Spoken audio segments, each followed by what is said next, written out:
Need a boost? Sometimes all it takes is tapping into your inner cool.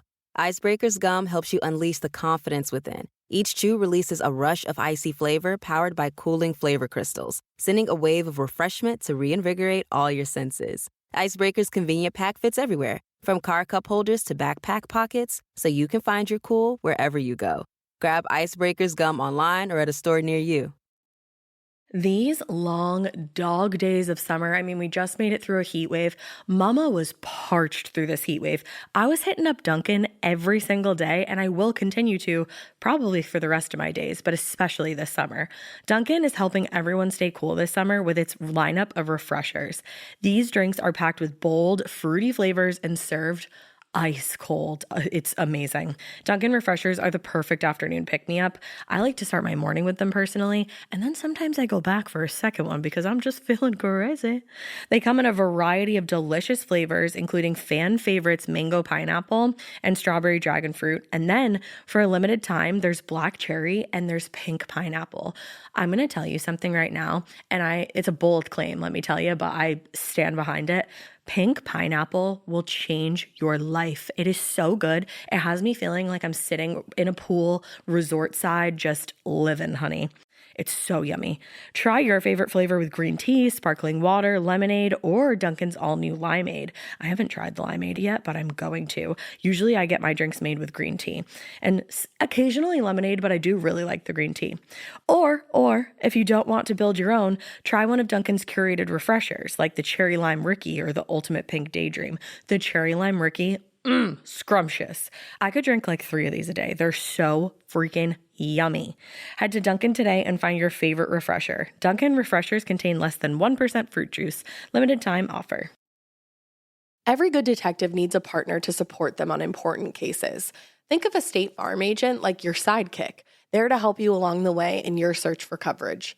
State Farm can help you choose the coverage you need, whether it's for your home, car, boat, or even RV. With so many options, it's nice knowing you have help finding what fits for you so you can get back to solving all of life's bigger cases.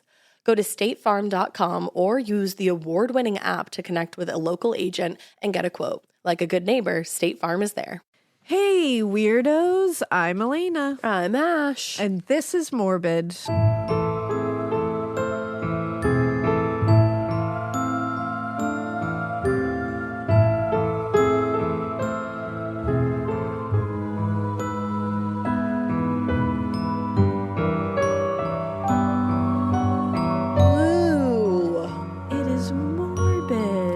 Super morbid because it's part 2, right? Yeah, it's part 2 of Alvin and Judy Neelley. 2 fucking monstrosities. Yeah, it's a rough one. I hope you guys were. How you doing after part 1? Yeah, you okay? I know it's just like this one. There's not a large, body count here. Mm-hmm. But my goodness, the victims are just first like to have them be children. Yeah. And the way they do it is just like nothing. It really bothered me. Did they go after another teenager / child in this one? No.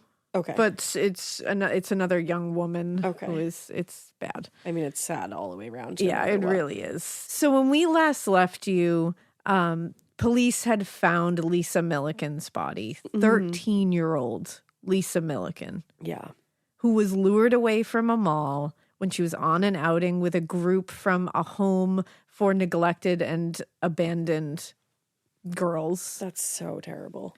And she was held for I believe it was 4 days. Right, because they were going to different motels and everything. She was repeatedly sexually abused. She was held there. Who knows what else happened. Right. And she was eventually injected with basically cleaning products. Dishwashing products, cleaning products by Judy Neelley.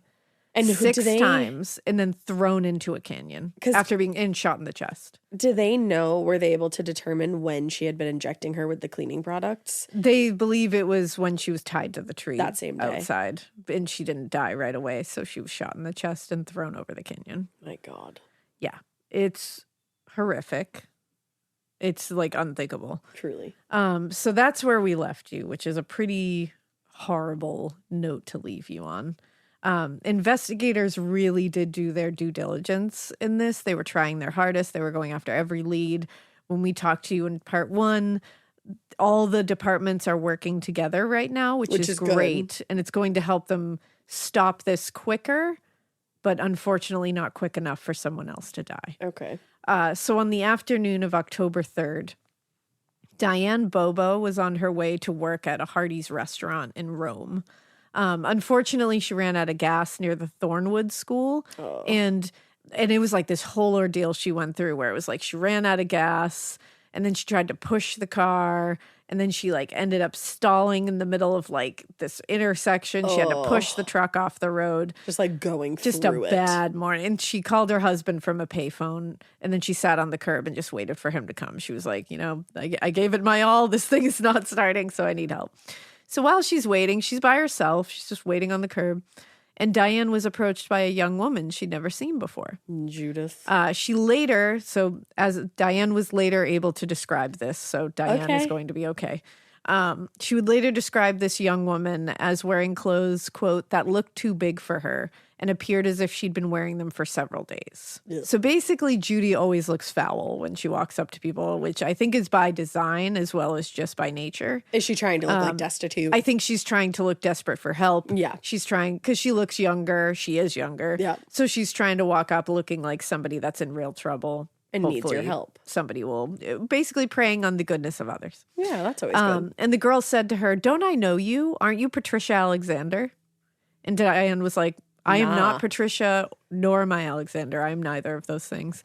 And she was like, "I was just hoping that she would just go away. Like, I had a shit start to my day." She's like, I don't need mood. This. I'm not Patricia Alexander. Please go away. Fuck off. But this girl kept looking at her and she kept talking to her. And Diane was like, "Can you please fucking go away? Like, I'm just waiting for I don't want to deal with this." Yeah. And she told Diane that she had been out riding around and she was kind of lonely. So she thought maybe Diane wanted to go for a drive with her.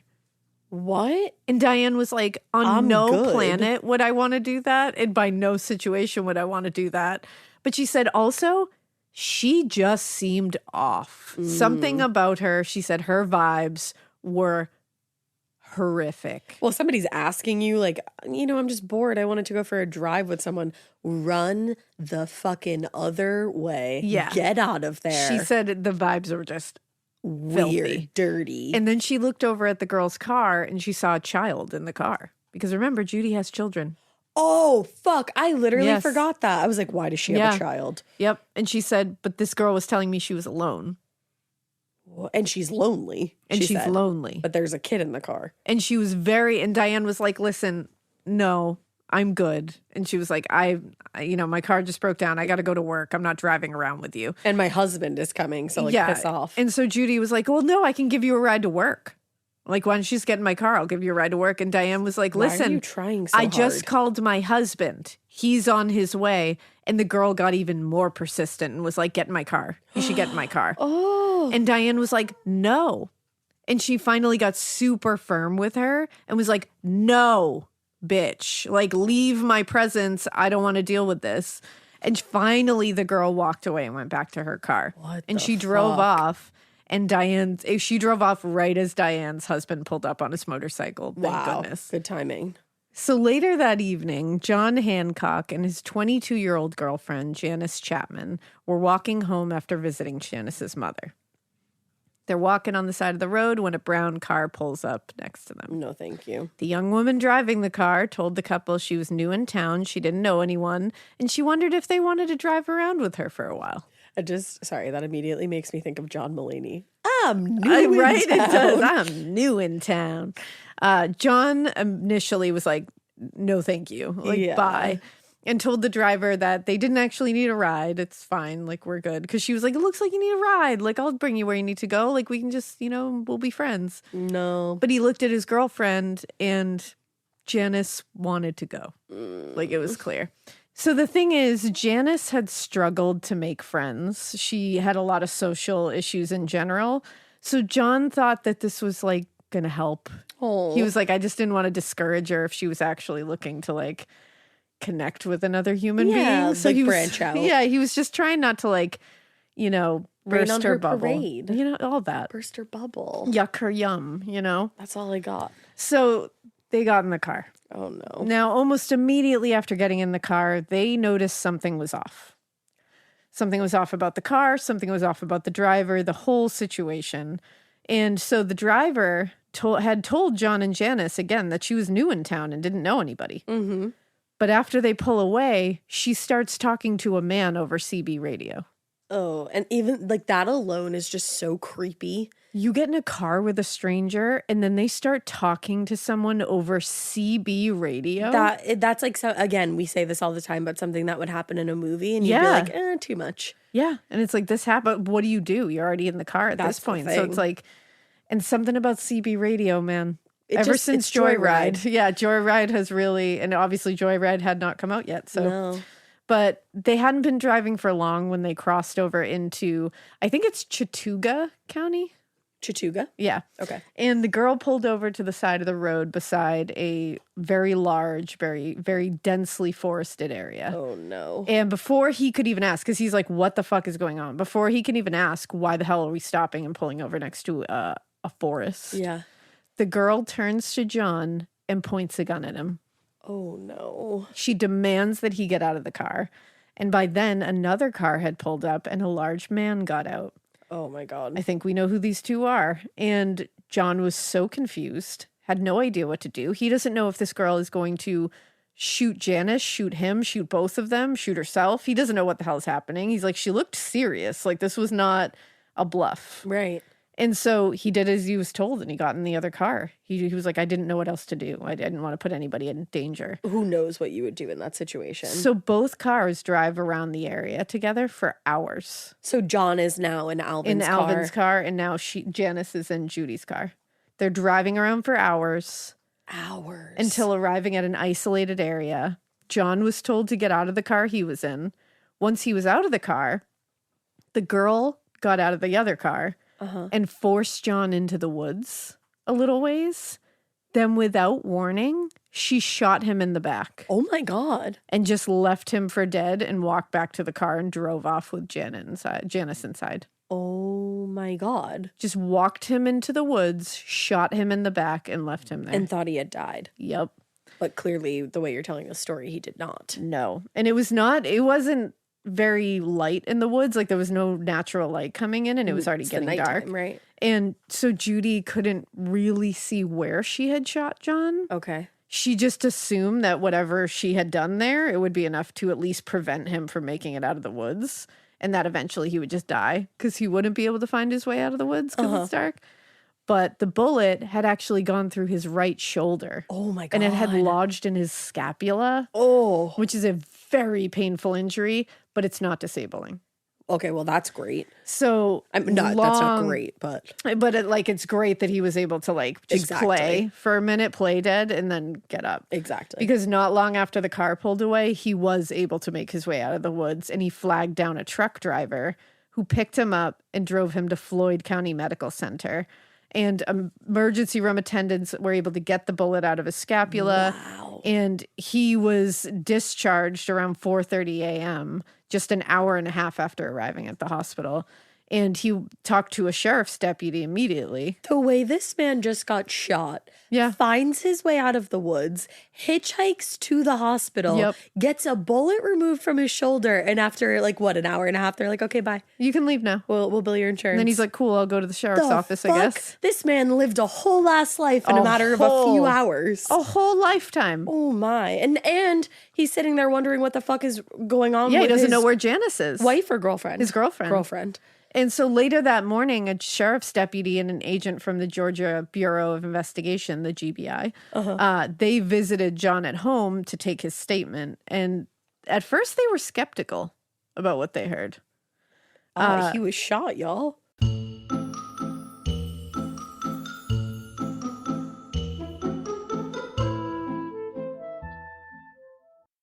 This episode is brought to you by SoFi, the all-in-one finance app where you can bank, borrow, and invest all in one place. Let's talk about bank accounts for a second. The average bank savings rate is 0.39% in interest. You're earning pennies on your savings, and it doesn't have to be that way. But with SoFi's high-yield checkings and savings, the money barely making moves sitting in your savings account can earn over 8 times the national average savings rate with eligible direct deposit. No account or overdraft fees. We love transparency. You can get your paycheck up to 2 days early, plus get up to a $300 welcome bonus when you sign up with eligible direct deposit. Sign up for SoFi checking and savings at SoFi.com/morbid. SoFi checking and savings is offered through SoFi Bank, N.A., member FDIC. Terms apply. Chilling crime cases are mysterious, but finding coverage shouldn't be. With the State Farm Personal Price Plan, you have options and can personalize your plan to help create an affordable price so you can get back to cracking all of life's bigger cases. Talk to a State Farm agent today to learn how you can choose to bundle and save with the Personal Price Plan. Like a good neighbor, State Farm is there. Head to statefarm.com to get a quote. Prices are based on rating plans that vary by state. Coverage options are selected by the customer. Availability, amount of discounts and savings, and eligibility vary by state.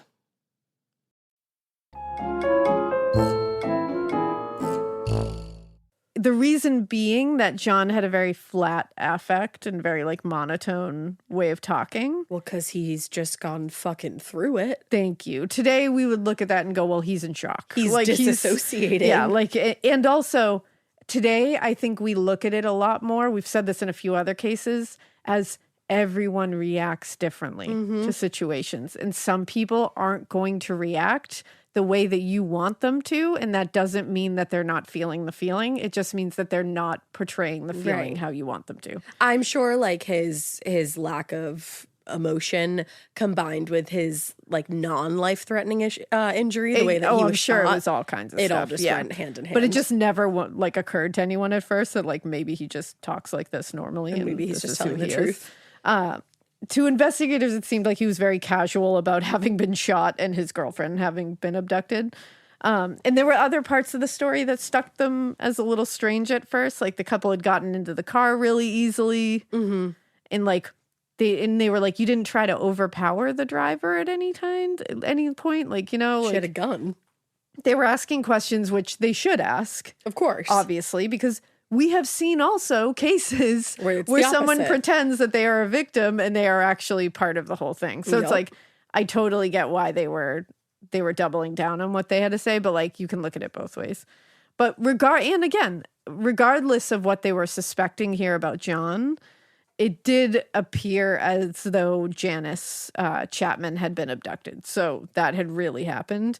So the case was opened and an investigation began. Okay, good. And it was this, which I like that they weren't going to allow them being slightly suspicious of John's story to stop them from immediately looking for Janice. Right. So it was not lost either on the press or the investigators that Janice had been taken just a few days after Lisa Milliken's body was found in the canyon. Yeah. So detectives were like, it feels like this is more than coincidental. Like these are two young women. There's another young woman involved in the abduction story. Like it feels and that doesn't happen all the time. Yeah. And when Rome police played the recordings of the calls to 911 for John, the ones that they had gotten from the bombing and the shooting, all of the previous cases, he confirmed that the voice of the caller was very similar to that of the woman who abducted Janice. Oh, wow. So Rome Police Captain Mike Ragland told reporters there are a couple of similarities, but for every similarity, there's a discrepancy. So he's just like keeping his, he's keeping on the ball here, which I think is good. Totally. Now, because we're always also like hammering on anybody who goes in with like a preconceived narrative or just jumps on a narrative and won't look any other way. Yeah. So I think it's safe to say they were going about it in the right way. Now, in the days that followed, the search for Janice Chapman grew exponentially in size and scope. I mean, things were starting to puzzle together now. And by then, Diane Bobo, our girl who her truck almost had broken got abducted. down and who Judy tried to abduct, but she was like, don't talk to me. I'm having a bad day. She had reported her weird interaction. Oh, good. And she said, this sounds very similar to the conversation John Hancock told police about. And he and Janice had a very similar interaction with a very similar looking girl. So it's like, this doesn't just happen.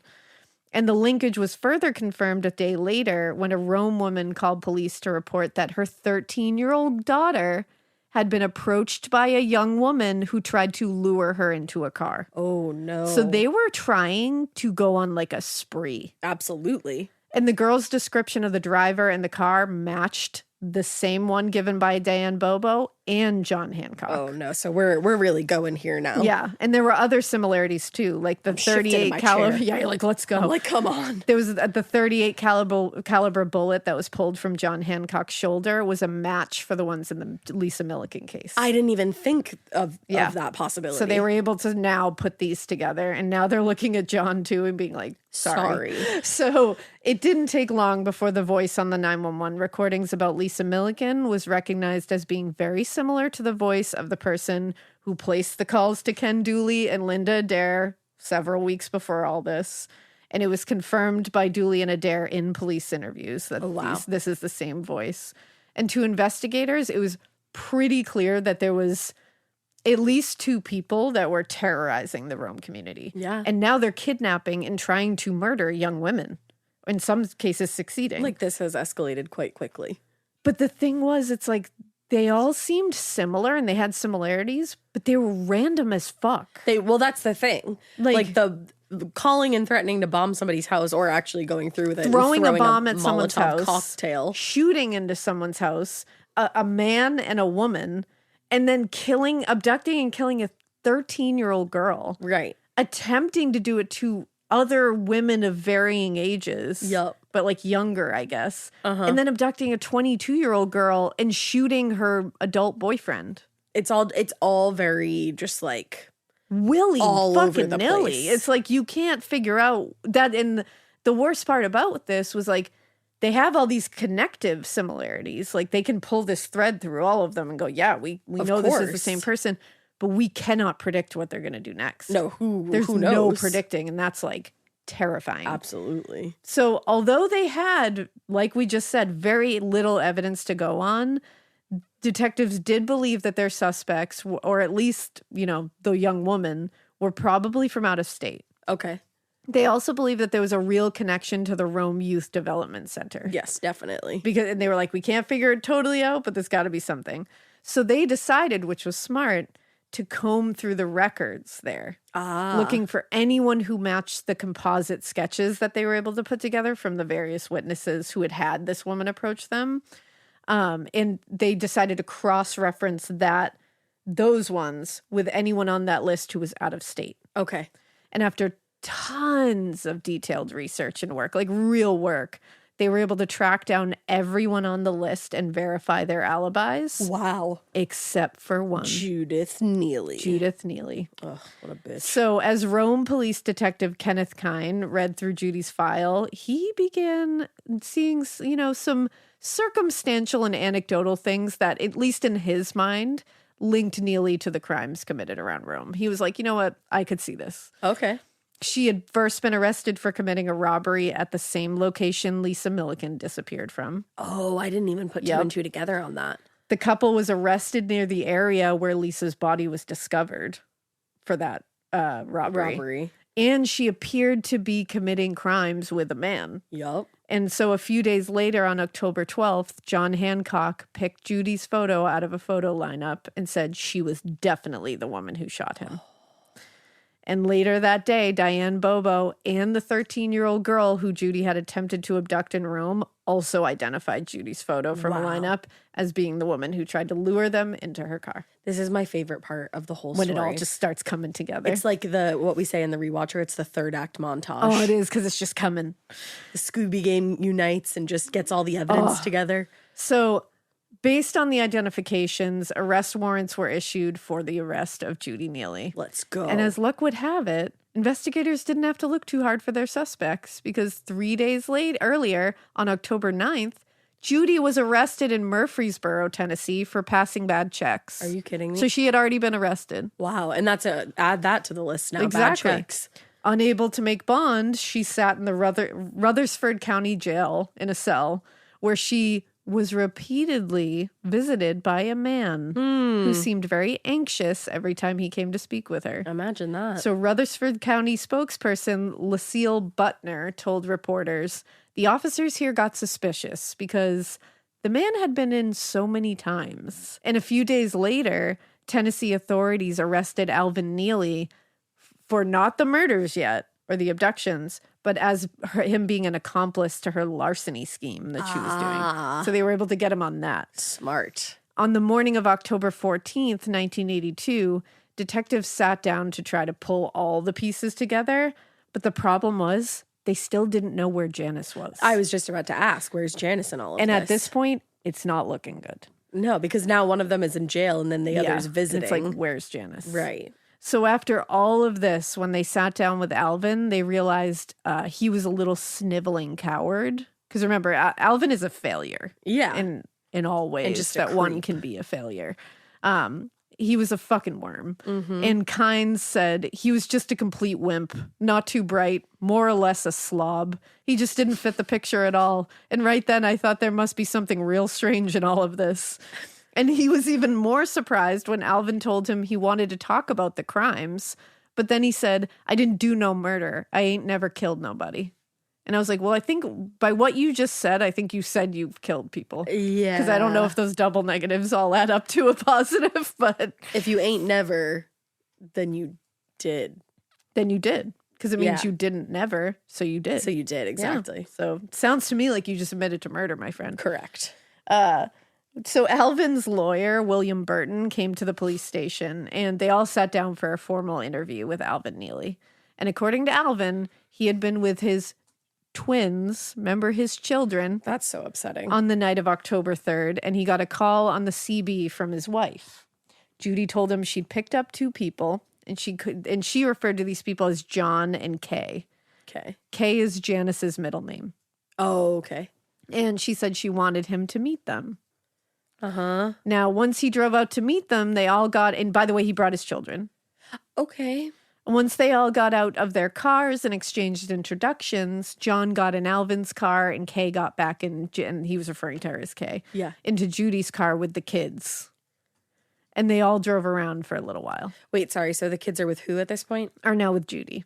And Janice. Okay. Poor Janice is probably like, what the fuck is going on? And they're driving around looking for, he said, for a place to buy alcohol. Uh-huh. And after they've been driving around for a while, John needed to pee. So Alvin pulled over and let the man out. Totally. Also, driving around for over an hour trying to find somewhere to buy liquor. Yeah. We live in America. Yeah. There are liquor stores fucking everywhere. Exactly. But once John had peed, he said he started walking down the roadway away from the cars. So seeing John walking away, Judy got out of her car and started to walk after him. So Alvin said he went to check on the children. Oh, of course. What's the doting father? Of course. We want to make sure that everybody knows that. Get a life. And so, went to go check on the children in the other car, which is when he noticed that Janice was handcuffed to the seat. Oh, just happened to notice that. In the car with the children. Oh, by the way. And he said, quote, she was just sitting there in the dark. She was real quiet. She didn't seem to worried about nothing. I doubt that. I doubt that highly. Yeah. After he loaded the kids back into his car. These poor kids are just getting shuffled around in the middle of their what parents. The fuck is going on. Just abducting people. And they're probably like toddlers at this point, I don't even right? know at this point how old they were. I think they were young. Yeah.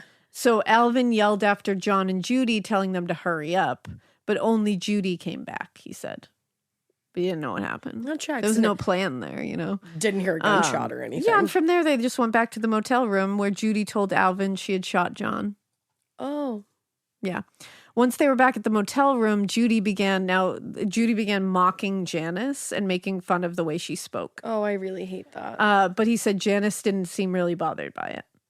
I think she was probably just trying to stay terrified quiet and in shock to stay alive. The next morning, Alvin claimed that Judy and Janice left the motel to drive around for a while, eventually meeting up with Alvin at a local Dairy Queen. And Alvin said to investigators, quote, she was out of control. I was afraid she might shoot me this time. She's a dangerous person. Talking about Judy. Right. And he said she firebombed that house in Rome.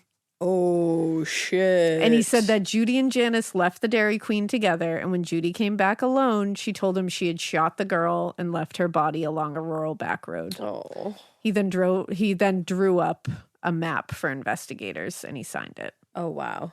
Yeah. Now, they later learned this story was at least partially true. Yeah, but somewhat.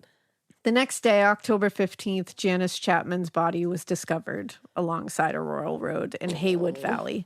She had 1 bullet wound in her back and 2 in her chest. That's so sad. Rome Police Chief Joe Cleveland told reporters, "We don't really have a motive. There was no robbery involved." Wow. So they just killed her to kill her. For no reason whatsoever.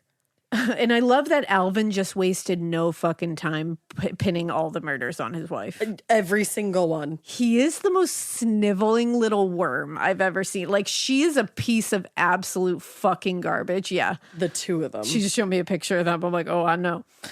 They're just so fucking foul together. They really are. They're posing in front of a Confederate flag here. Yeah, exactly. Disgusting. Yeah. But he called William Burton and asked if he could also represent Judy. So he's throwing Judy under the bus. What? And then then trying to get her hiring a lawyer? defense. Now, unfortunately, Judy hadn't asked for an attorney. So when Burton arrived at the station, investigators refused to let him see her until she asked. Yeah. And so in the meantime, Judy was crafting a defense pretty similar to her husband's, which is she was claiming it was Alvin who had killed Lisa Milliken and Janice Chapman. So now they're just turning on each other. Of course. I was They're waiting like for that. Myra and Ian. My thoughts immediately. It's us against the world. And then they get invested and they're like, fuck that person. They did I everything. hate them. Girl, And it's like your love endures. I am scrolling through pictures right now and I am just flabbergasted. It just makes sense. It does. Now, according to Judy, she had never been in trouble with the law until she met Alvin, and she had only engaged in criminal activity because of Alvin. They're like, we've seen your rap sheet more. Yeah. And what's sad is that Judy had a beginning to life that was rough. Like, that but was- she seemed to be triumphing in the beginning, like That's in the thing. school. And it's like she did really give in to her dark side that was clearly always there. Had to have been. The detective showed her a picture of Lisa Milliken, who Judy acknowledged as having met at the Riverbend Mall a few weeks earlier. But she said, I noticed her because she looked like Joni Cunningham, who is a character from Happy Days. Oh. If you look up Lisa Milliken, she's adorable. She does remind me. She is like a Happy Days character. She's just beautiful. Now, ultimately, Judy made 2 statements to investigators in Alabama and Georgia. She acknowledged participating in the attacks on the YDC, the youth, the YDC employees. Yes. And the kidnapping and murder of Lisa Milliken and Janice Chapman. So she acknowledged participating in these. Okay. But she claimed she had only participated in the crimes because she was, quote, under the control of her husband, who had physically and sexually abused her.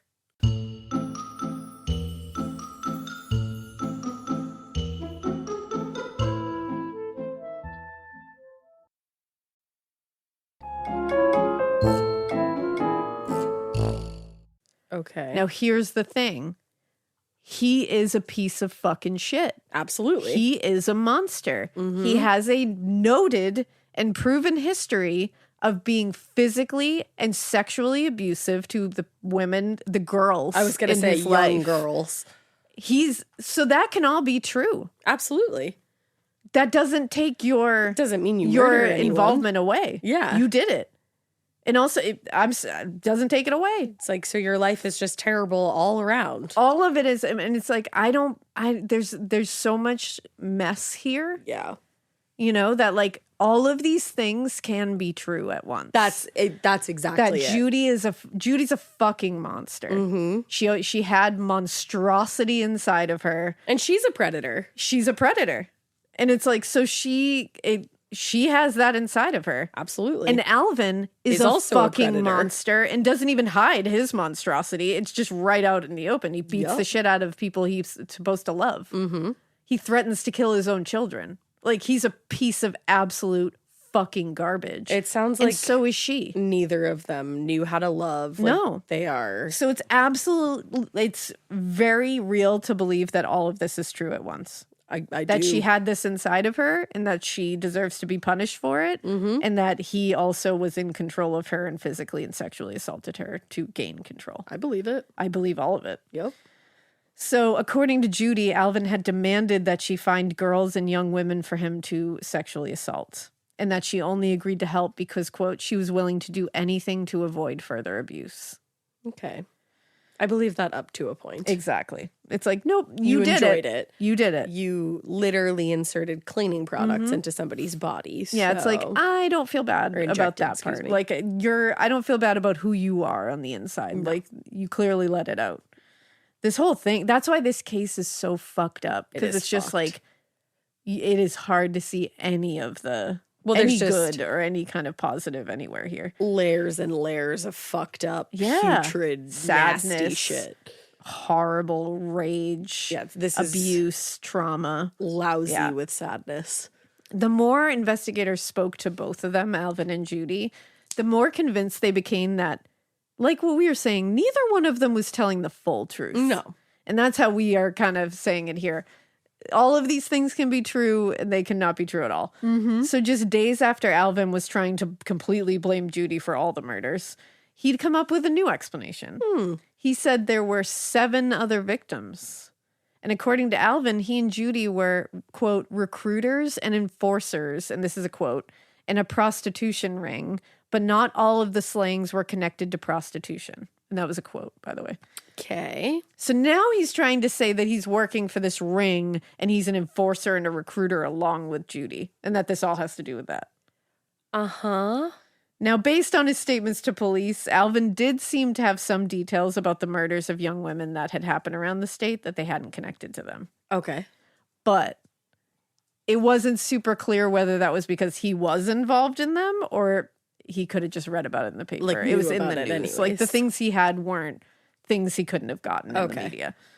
He said, or the Georgia. This episode is brought to you by SoFi, the all-in-one finance app where you can bank, borrow, and invest all in one place. Let's talk about bank accounts for a second. The average bank savings rate is 0.39% in interest. You're earning pennies on your savings, and it doesn't have to be that way. But with SoFi's high-yield checkings and savings, the money barely making moves sitting in your savings account can earn over 8 times the national average savings rate with eligible direct deposit. No account or overdraft fees. We love transparency. You can get your paycheck up to 2 days early, plus get up to a $300 welcome bonus when you sign up with eligible direct deposit. Sign up for SoFi checking and savings at SoFi.com/morbid. SoFi checking and savings is offered through SoFi Bank, N.A., member FDIC. Terms apply.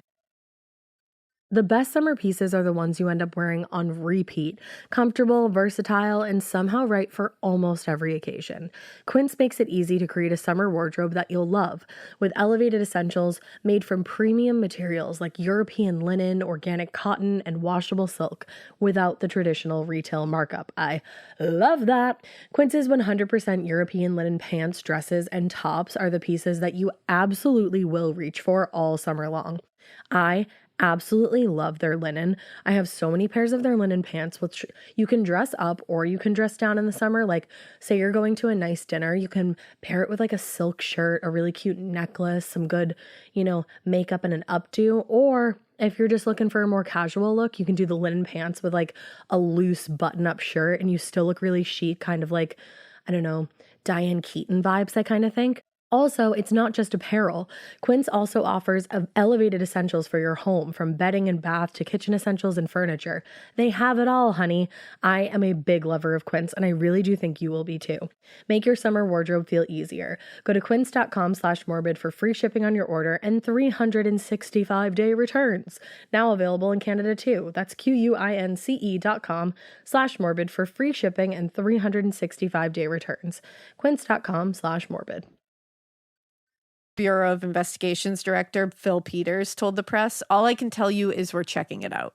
There's a lot of misinformation floating around about it, but we have agents talking to them, and we're just trying to evaluate, find out exactly what we have to do to separate the facts from the fiction." This must have been really hard. I can't even imagine. They seem like 2 fucking liars, and it's like they're lying about each other and for each other, so it's like this is just, it's a mess. Yeah. Now, while Alvin is spinning crazy stories at this point about like these, criminal rings and other conspiracies, he's going off the deep end. Yeah. Judy remained mostly quiet in her jail cell. She kind of stuck to her story that she was just a victim of Alvin. Okay. And that was it. She wasn't going away from it.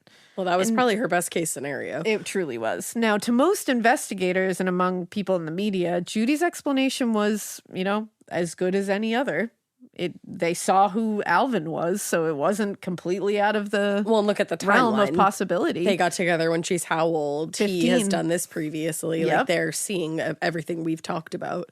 But Detective Kynes, who was the one who had spoken to both of them and had spent a lot of time talking to Judy, he said, I don't know about that. Okay. After hearing what Judy had to say about everything, Kynes said, quote, she's mad because she had to serve a little time. It's revenge against the system. So he's saying she had to serve time in the Rome Youth, juvenile detention center there, which is what those first attacks were after. Mm-hmm. He's saying she was pissed. That she had to do that. Maybe something happened there. She snapped. Who knows? None of us know. Nobody's claiming something did or didn't happen. She's claiming something happened. Mm-hmm. But we have no proof either way. Yep. Something could have happened there, but either way, she's pissed about her time there. Yeah. And he's saying, this is totally against the system. And so investigators really started to believe this theory more, and they were starting to look more into it.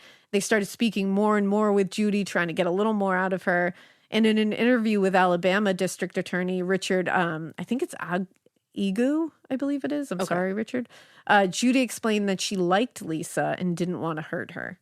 And in fact, she claimed she only killed Lisa because she didn't want to get caught and go back to YDC. And what about the cleaning products? Thank you. And here's the thing that they believe. They believe that it was revenge against the people who worked there. She was going to, that whole story that, the firebomb, the shooting, and then they had this whole list they were going to go through. They were going to fuck up everybody who worked there that wronged her. Yep. I think that was real. And I don't know what the reason for it was, whether it was based off of abuse or not, but it certainly could have been. Yeah.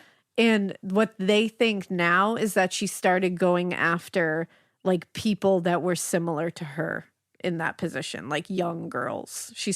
They started together going after. How fucking terrible. Yeah. It doesn't make any sense. That's let's abuse but people. But nothing about this is rational in any way. Yeah. It may have even been like subconscious that she was doing that. Yeah. They don't know. They just think this is her being pissed about something that happened to her. Okay. Or that she was pissed she had to do time at all. Okay. I can see it. It makes sense. Now, on October 28th, the DeKalb County grand jury was convened to hear the case against Judy for the murder of Lisa Milliken. They deliberated less than 1 day before returning an indictment. And in the 3-count indictment, she was accused of not only killing Lisa, but also of kidnapping and sexual abuse of a minor. Wow. If she was prosecuted to the fullest extent and found guilty, she was going to face the death penalty in Alabama. Wow. Even so, her court-appointed lawyer, Bob French, was convinced that she had only participated in anything out of fear. And he was, quote, dedicated to a not guilty verdict. And I say, good luck. Yeah. Also, of course you are. That's your job. Now, the problem facing Alvin and Judy's lawyers was that neither of them denied kidnapping and killing Lisa and Janice. They both admitted that they were both there. Around that. Alvin was also an idiot. So when he would try to create elaborate stories and lies to save himself, he always ended up actually creating traps for himself to just galump into. Good. Yeah. So this is a trigger warning for this next part because I'm just going to say something about the Lisa Milliken thing, and it's pretty horrific. It's sexual abuse related, so I just want to let you guys know that that's coming. It's just for a second, so you can skip forward really quick if you want to. Okay.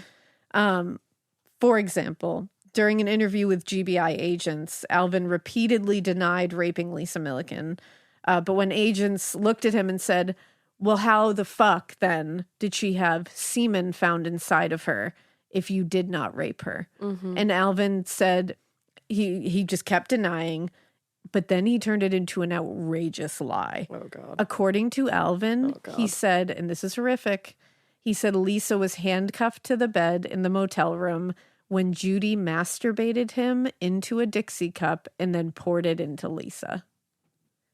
That was his explanation. I actually don't know what to say about that. Instead of just like, you're caught. You got caught. There's no, it is black and white. It is, you are caught red-handed, and you come up with the most wild and just disgusting, foul and complex explanation for something that is black and white. Like, there's no, that's on another level. Stupid this fucking worm was. Oh, that's so heinous. And again, that was his way of still saying, well, Judy was part of that. Uh-huh. And it's like, just admit that you're a fucking pig, that you're a predatory fucking pig, and you've done this your whole damn life. That's so, you disgusting pig. The fact that his brain would even make that up is so incomprehensible. Investigators, first of all, must have been sitting there horrified, disgusted, but also sitting there and just being like, are you fucking kidding me? Like, how dumb do you think we are? Who do you think you are talking to? And again, with each new lie, he just got himself more and more tangled in his own fucking guilt. Yeah. And it's every time he would more or less just admit his guilt again. Exactly. And over the course of the investigation, his story changed repeatedly. First, it was all Judy's idea because she was crazy and dangerous. Yeah. Then he claimed they were enforcers in this ring. And then that whole thing fell apart. So he started blaming Judy again and telling detectives she was bisexual and it was her idea to kidnap and rape the girls. Okay. So now he's saying that, like, this is her idea and she's bi. So that's why. It's like, Alvin, just literally let it go. Get so fucked. Like, Yeah. it's just, you're so dumb. Just admit it. I hate when people, like, when they're backed into a corner like that. When they just keep going. Because I'm like, liars like that, when you are literally Scary. holding something in front of them and being like, look, and they're like, no. That's so infuriating. Maddening. Like, so infuriating. Like, that was like my ex-boyfriend when I held up like proof of his cheating, like a literal physical piece of proof. And he was like, no. Misprint. And it's like, are you, like, he told me a movie theater misprinted a ticket. A movie theater misprinted a ticket. Yeah. Like, those kind of people, you will hold a piece of evidence that is indisputable in front of them and they will lie their way out of it. I have shown someone a text that they sent from their phone. Yeah. And they sat there and told me that they didn't send it. Yeah. When I had proof that they did. People who lie like that are scary. They just will lie. It's just like they will don't never care. stop. They will never come out with the truth. And that is Alvin. The scary thing is you start to wonder if they do believe it with the just fucking like conviction with which they lie. The oomph with which they deny that the truth. With how they'll defend themselves. Yup. It's really scary. It's intense. Like, really scary. When like, faced with that, it's unlike anything you could possibly ever explain. I listened to my ex. If he's listening right now, fuck you. Honestly, not even. I'm like, that's enjoy story time because you definitely remember this. Yeah. Listen to him in the bathroom have a full conversation with another girl.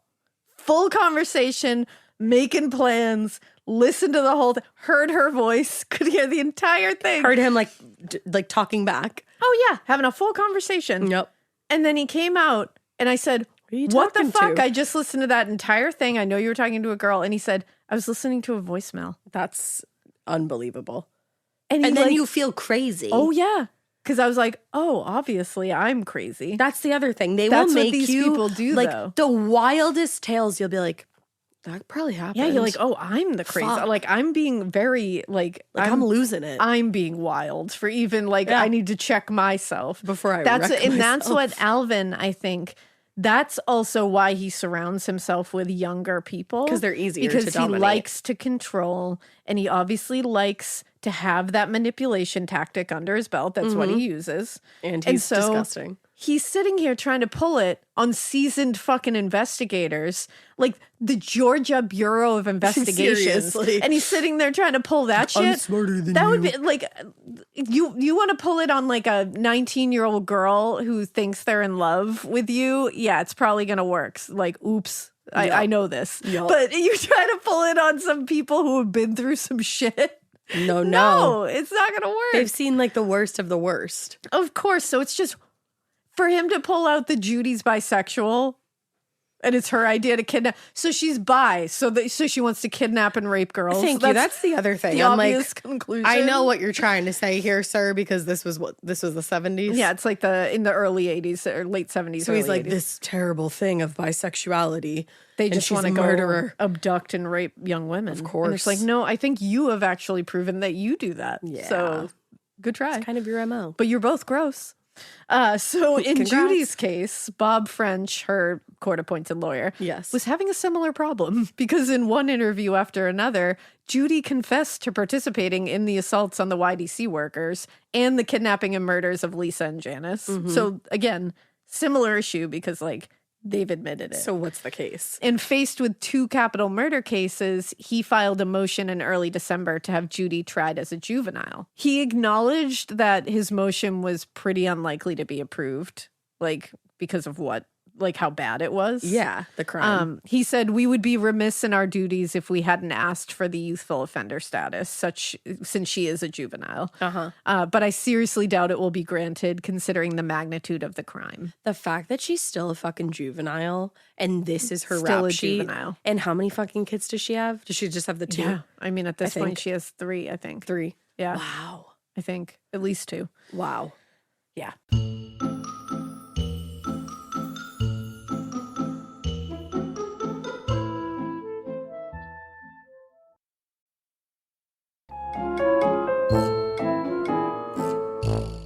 So French's motion for youthful offender status was denied. It was denied. And on March 7th, 1983, her trial for the murder of Lisa Milliken began in DeKalb County. And after 2 days of jury selection, opening arguments began with Richard, I think it's Iegu, I believe. Okay. Arguing on behalf of the state. Now, Richard told the jury of Lisa Milliken's harrowing 4-day ordeal. Oh, God. Where she endured torture, multiple rapes, and then was injected with caustic chemicals and then shot and thrown off a cliff by Judy Neelley. Wow. Like, it doesn't get more heinous. No, than that. absolutely not. Judy did this not because they were claiming Judy did this not because she was under duress or because she was being violently abused and controlled by her husband. She did it because she wanted to. Yeah. And personally, that's what I believe. I believe that. she was being violently abused by her husband. Same. And I believe she wanted to do this. Yeah. I believe both those things are true. And like Detective Kynes, he contended that after a brief incarceration for the robbery at the mall, where she was in that juvenile detention center, she had developed an anger and disdain for society and humanity, and she wanted to seek revenge, which she took out on girls she perceived to be like her. Yeah. That's wild. Yeah.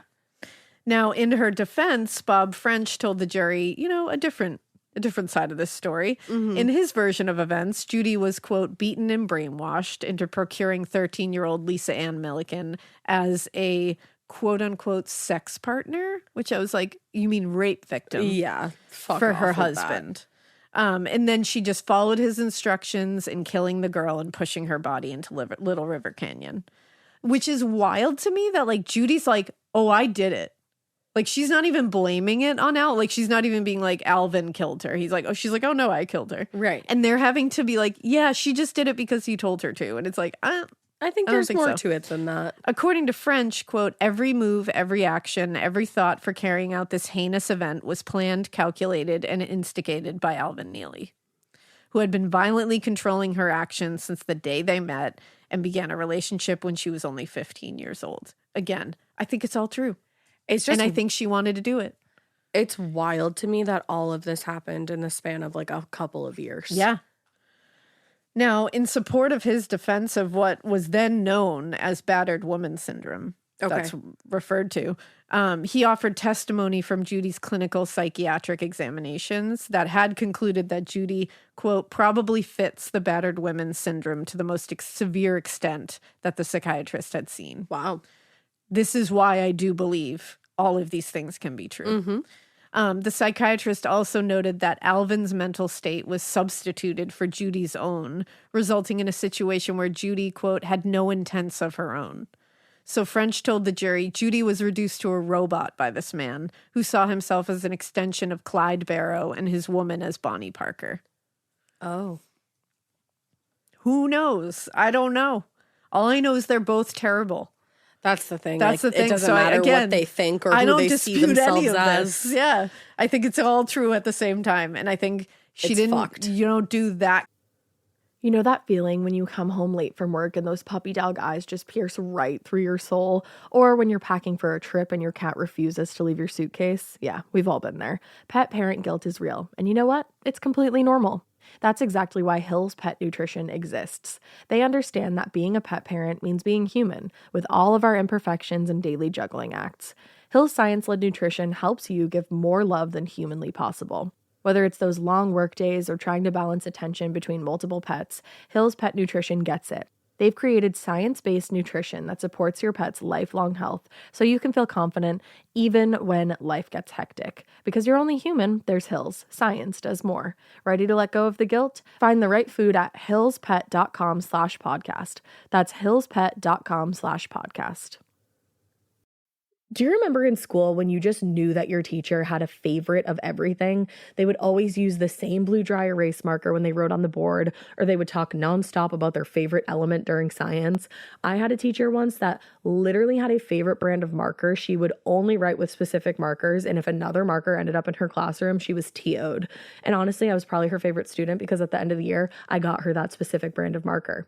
Let's talk about their real favorite thing though, their favorite tissue brand. Kleenex.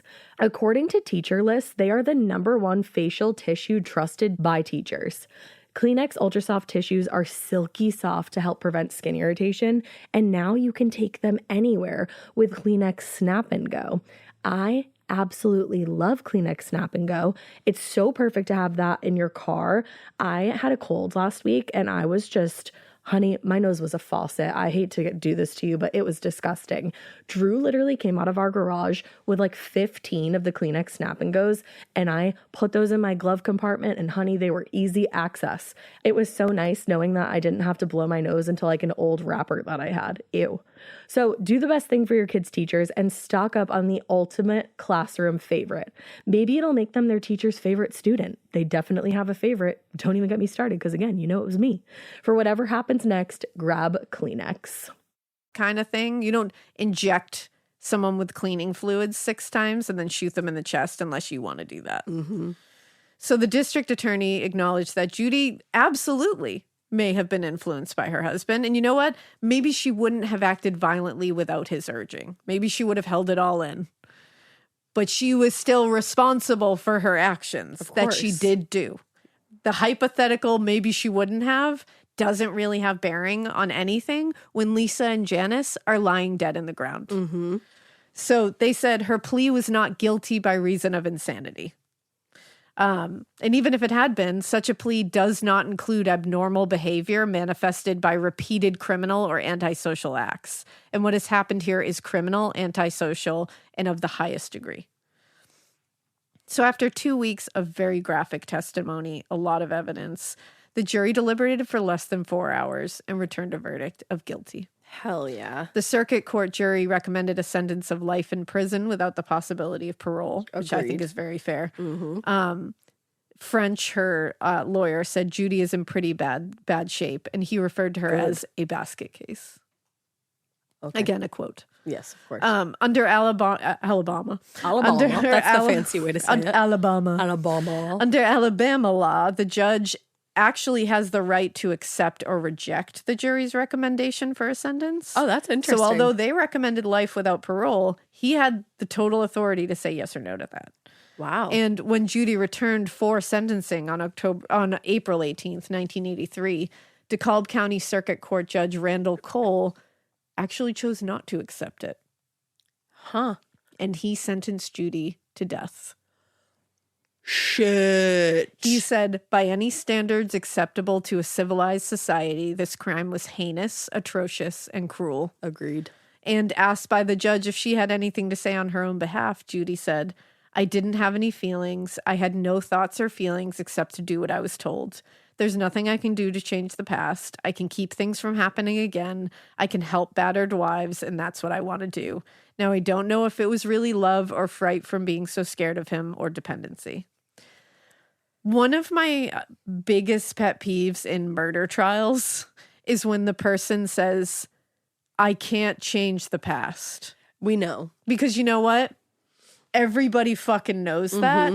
Particularly your victims' families know that. Save your breath. And they are living with that thought every day that we can't change the past. So we don't need to hear from you, I can't change. We know that, fucker. We know you can't even do basic algebra. So we're not worried about you changing the fucking past. That's redundant. Thank you, Judy. What we're worried about is you, a caged fucking animal, being let out into society and doing this all over again. Well, and the thing that pisses me off beyond that is when they sit there and say their plans for the future. When they took this is away what I want to do. two people's plans for the future. Yeah. Like, that's great that you want to do that. Did you happen to ask either of those two girls what they plan to do with their futures? Precisely. You. It's like she's sitting there being like, your children's lives are going to be gone so that I can become this wonderful face of, you know, this cause. And you know what? They died for me. Yeah. To change it. lives. And it's Save like, it. wow. Like, If okay. I was a family member sitting in that courtrooom, I don't know how people do it. I don't know how they do it. I have so much respect for the people that I have don't, to go through I don't that. think I could do it. Absolutely not. I don't think I have the willpower. I think like anybody who is able to sit there and control themselves, I think like you deserve a standing ovation. 100%. Because you're a higher vibrating human than myself. Absolutely. Now, hoping to avoid another trial and another potential death penalty for her case in Georgia for kidnapping and murdering Janice. Judy agreed to plead guilty to the charge of kidnapping and agreed to testify against Alvin in exchange for the state of Georgia agreeing not to pursue murder charges or the death penalty. Wow. Now, again, she was already sentenced to die in Alabama, so authorities in Georgia were like, I think it's fine if we agree to this plea deal, like she's sentenced to die. And she's going to testify against Alvin, which is basically just a win for them. 'Cause Exactly. There's no really win for her there. Precisely. So having been indicted in March for the murder of Janice Chapman, Alvin was indicted a second time on May 10th, 1983 for the murder of Lisa Milliken. Good. Now, seeing how Judy's trial had ended and the fact that she was definitely going to testify against him in the Chapman case, Alvin agreed to plead guilty in Georgia to charges of kidnapping with bodily harm and murder, and in exchange, the state was agreeing to not pursue the death penalty. Interesting. So, I think this is good. He was sentenced to life in prison, Okay. which I think is great. I Awesome. agree. Take it. And he began serving his sentence at Bostick State Prison in Hardwick, Georgia. So, like, bye, Alvin. See you fucking never. I don't think it's fair that she got death and he didn't. They did the same crimes. Well, you'll feel better. Okay. So after she was sentenced, she became the youngest woman ever sentenced to death in the United States. Yeah, because I tried to figure out her age. I think she was born in 1965. So she was I think she was 17 when she was in trial. 17 years old and was sentenced to the death penalty for murder. That's wild. And she was sent to Julia Tutwiler Prison for women to await execution. On death row. Now, immediately, though, obviously, Judy's lawyers filed an appeal on her behalf, and they argued that her Miranda rights had been violated following her arrest because law enforcement officers failed to inform her that an attorney had been called to the jail by her husband. Because remember, Alvin had his own. Well, Alvin... So the whole thing was, as a result, her lawyers argued that the statements she made during those early interviews were inadmissible and she deserved a new trial. The justices disagreed because they said Judy had repeatedly stated that she didn't need or want a lawyer. Right. So, and she had continued speaking freely with investigators. So she had said out loud, I don't need and I don't want a lawyer. Okay. So that negates all that. Exactly. And in their decision, they upheld the lower court's conviction. And the justices wrote, even if Mrs. Neelley's confessions were inadmissible because of a violation of her Fifth or Sixth Amendment right to counsel, any error in the admission of those confessions were cured by her own testimony at trial. Right. So they were like, even if that had happened, she testified at trial and said she did it. Right. So, like, we don't need those earlier confessions, actually, because she just said it in the court. Plain as day. So after more than a decade on death row, Wow. Judy's sentence was commuted to life in prison by Governor Fob James, who cited the jury's original sentencing recommendation as the reason to commute it. So 10 years on death row is 27 and gets commuted to life in prison. Yeah. That is my age right now. Yep. I can't imagine. Like, Yeah. but she's such a fucking monster. Yeah. And they did this because they said that original jury had wanted life in prison without parole. Right. So they are allowed to go back and commute that sentence back to that, which, like, I don't know. Yeah, I don't know it how seems I like feel a about little. that.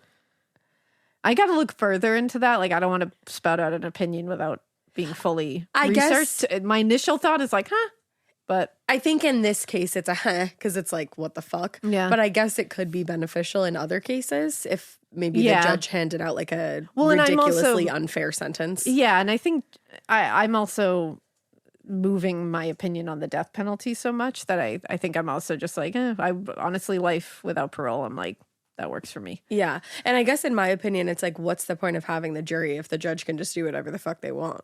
Yeah, that's true. You know? But then, like, what's the point of the judge if the jury gets the final say? Yeah. You know? It's all it all kind complicated. of is convoluted. Yeah, it really is. But either way, following this whole thing, the Alabama legislature passed legislation in 2003 to prevent Judy becoming eligible for parole. But then changes in the law in 2018 undid that legislation, I was going to say, making I saw her something. eligible as of 2023. Yeah. In May 2023, the state parole board deliberated for less than an hour and denied her parole. I saw that. As of today, she is still in Julia Tutwiler Prison for Women. She is serving out a life sentence, but she will be eligible for consideration for parole again in 2028. Wow. And she's only, I think she's 58 right now, 58 or 59. Yeah. So she could very well still be alive then. the thing is, from what I looked up, I think even if she got parole, she would have to go serve in Georgia. Oh. Because I think I think she will still have to serve a life sentence in Georgia. So I don't think it will even matter. Interesting. I'll look it up again and I'll make sure to update it on the next episode. Okay. But I'm fairly certain that I guess that from makes what sense. I read, she will have to continue serving another sentence in another place. I think Even it's like though consecutive kind of thing. Because they gave her the plea of taking death penalty off the table, but Yeah. they gave her okay. Yeah. So yeah. So I think she'll get parole and then immediately have to go to Georgia and start serving a life sentence. So like why even why go for even give her parole? parole? Just Yeah. don't. That's kind of a waste of everybody's time. Alvin Neelley, in case you were wondering, Did he because you kick were it? like, he didn't get death. He did. He got death in the end. He served roughly 20 years of his life Good. sentence at I'm Bostic glad. State Prison. And then he died on October 21st, 2005 from complications following surgery. Oh, well, Yeah. bye. So it is quite a story. Mm-hmm. And they are quite a pair. Yeah, they both belong to be locked away and have the key thrown away. Yeah, they sure do. I don't think there's any hope for somebody that can inject another person with Drano and dish soap. A child. I don't think A that there's 13-year-old child. I just simply don't think. Yeah, I don't see You can be how you get reformed. past that, but here we are. Wow, what a horrific case. Yeah. I would really love something paranormal for the next episode, but I personally am working on like a old-timey one. Ooh. So, sorry to some. Sorry to some, But- but yay to others. Yeah, exactly. And then, I mean, we're going to be coming up in the next few weeks. We're going to be hitting you with some like pretty gnarly cases. So Yeah, just be prepared for we'll that. have a little smattering of spooky in there too, just to like cleanse your palate in between. But Yeah. don't worry, because there's some rough ones coming. Yeah, we gotta move away from the most wonderful time of the year, Exactly. Halloween. Exactly. Except it still hasn't happened yet. No, technically. Weird. Yeah. But anyway, we hope you keep listening. And we hope you Keep it weird. But not this weird, because I don't know about that.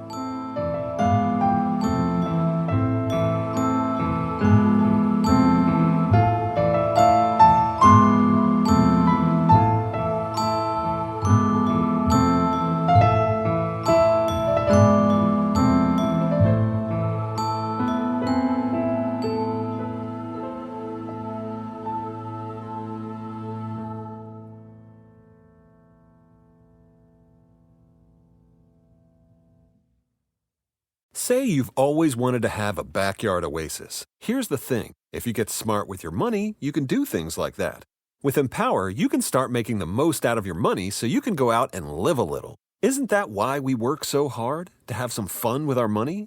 So use Empower and get good at money so you can be a little bad. Join their 20 million customers today at empower.com. Not an Empower client, paid or sponsored. In the U.S., there's a break-in every 26 seconds. But when intruders step near, Simply Safe Home Security steps up. Stop. This is Simply Safe. Police are on the way. Using AI alerts, U.S.-based live agents help deter break-ins. Simply Safe, no long-term contracts. Save 50% on your new system with professional monitoring at simplysafe.com/SXM or with promo code SXM. Outdoor deterrence requires a Simply Safe Active Guard outdoor protection plan starting at $49.99 a month. Visit simplysafe.com/licenses for alarm license information. Tennessee 2012.